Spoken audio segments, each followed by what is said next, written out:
I'm Lisa Walton and I'm in Sydney, Australia, and I'd like to welcome you to my studio. It's my happy place.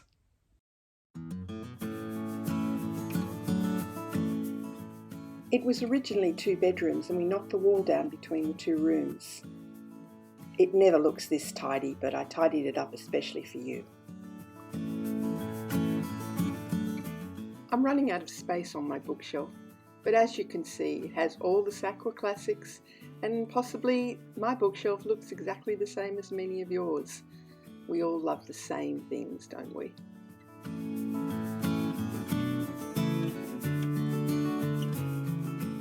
We all need lots of storage in our studios, so my builder also made me these great shelves, and they perfectly fit these cute little IKEA containers.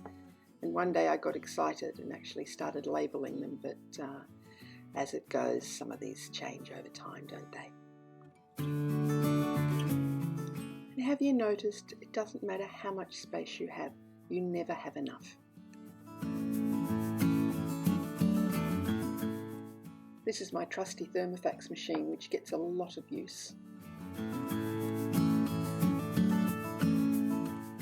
And my TV doesn't get any use at all because I can't work out how to use the Chromecast thing.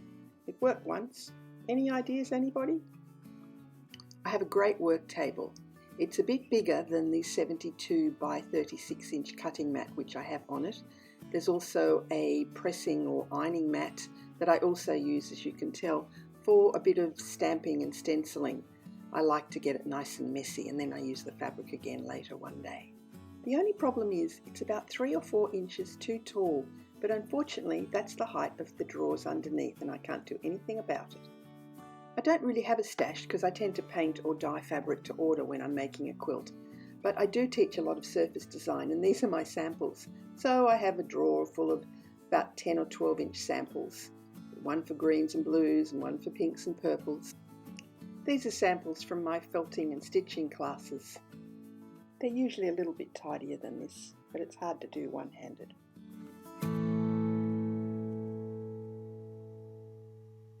I try to be organised, but I'm not very good at it. These are some samples from my fantastic fusion classes.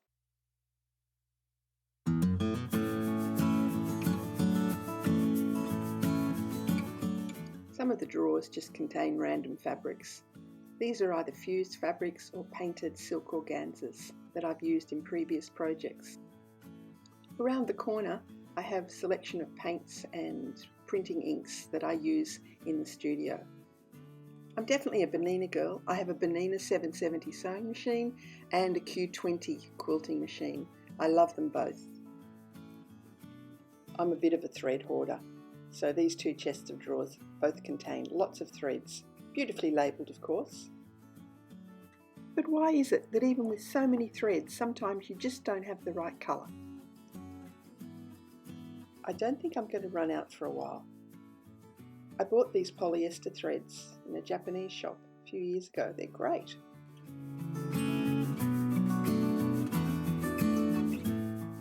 There's even a drawer for the variegated and one for the metallics. Why do I have a blowtorch in my studio? I'll tell you soon. I think you'll agree I probably have an obscene collection of beads, but that's because I teach beading and I make up kits. These are the beads I use in my kits. And these little containers are special ones that I bought on my travels when I used to travel the world.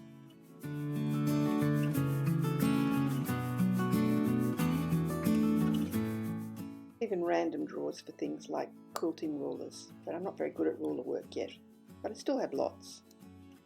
This is a collection of random bits of stabilizers and silk organza and other stuff.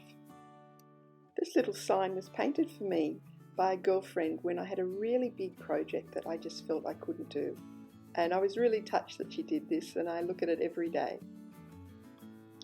This is a little awkward corner in the studio that's hard for me to get to, so consequently not a lot happens there. You can tell by the state of this mat that occasionally a bit of paint happens on it and it doesn't quite get cleaned off. Here's my printing mat again. You can tell I just tend to use it for samples and things. It turns into quite an interesting piece of fabric by the end. I have a couple of cables hanging down from the ceiling as well. They're really useful when I'm using tools or irons. I have 12 spotlights and 2 skylights, so there's a lot of light in this room. This sign was a remnant from our vending days and reminds me who I am. This is my design wall, but as you can see it's sort of quite hard to get to because my machines are in the way, so I tend just to use it as a pin board.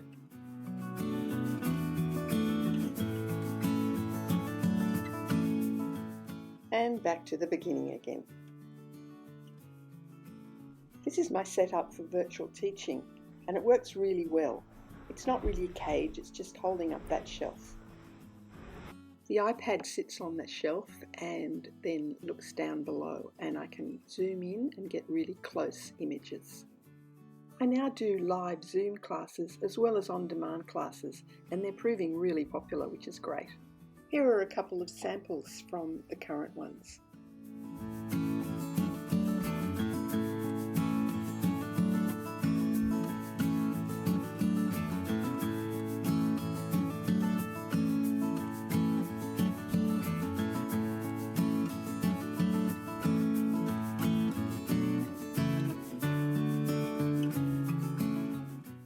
Now what about that blowtorch?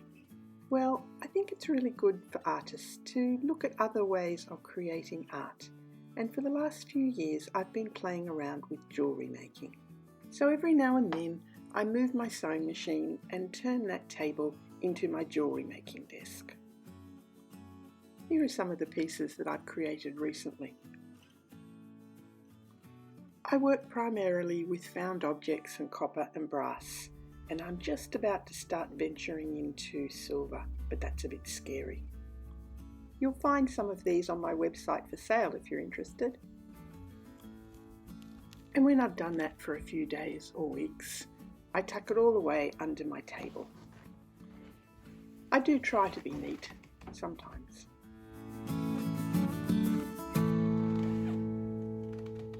So here I am out in our garden, and this is where I also teach and where we do all our dyeing and fabric painting and all that sort of fun stuff, anything messy.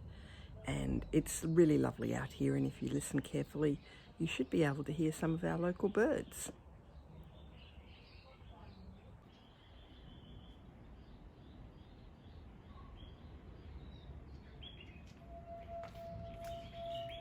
We're not very good gardeners, so actually we just had someone come in and do all our weeding for us, which is why it's looking nice and neat. This is where we do the dyeing and fabric painting, and have a good collection of buckets and soda ash and brushes and all sorts of things. And I even have hot and cold running water, which is really useful sometimes. And I can work out here all year round. Here's the teaching area when it's just set up as normal. When I have students, I put big boards on it, which doubles my table size.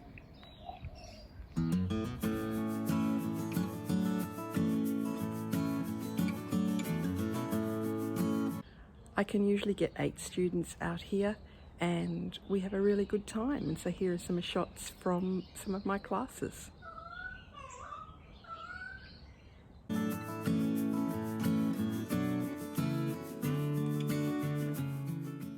Fabric goes everywhere during these classes. We also supply lunch, which Peter does, and these are very popular. Indigo classes are always fun and very messy.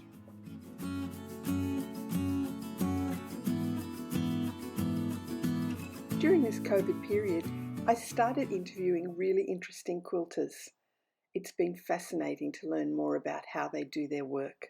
I've set up my own YouTube channel, and if you haven't seen these videos, I hope you'll check them out. These are just some of the ones that are already online. There's nearly 50 now. I hope you enjoy them. I thought I'd share a couple of my quilts with you. I belong to a group called Cloth in Common, and we're a group of 12 international textile artists, and every 2 months we're given a prompt. The one directly behind me was the prompt of compromise. So I decided that marriage is a bit of a compromise. You have two people coming from either side, bringing their own bits and pieces, and then they merge in the center. So this quilt was made up of hand-painted fabric, which I printed with thermofax screen that I created using a word cloud of words relating to marriage and compromise. I then cut out lots of little melon shapes which were individually fused onto the fabric to create the traditional double wedding ring quilt. The other one is, I hope you can realise, is a self-portrait, and it was in answer to the prompt of identity. And so I had never done a portrait quilt before, so I thought I would give it a try. And this technique I've now developed into one of my workshops called Photo to Quilt. And I think it even looks like me, because even my mother recognised me, so that's a pretty good sign. And all the fabric is fused, and I called the quilt I Am Who I Am. So that's a little bit about me, where I work, where I spend all my time. This is definitely my happy place. If I'm not in here, I'm usually out in the garden making a mess with fabric and paint and stamps and stencils. And I hope you've enjoyed just seeing this little snapshot into my life. These are all my social links, and I look forward to seeing some of you again in the not too distant future. Thanks for watching. Bye for now.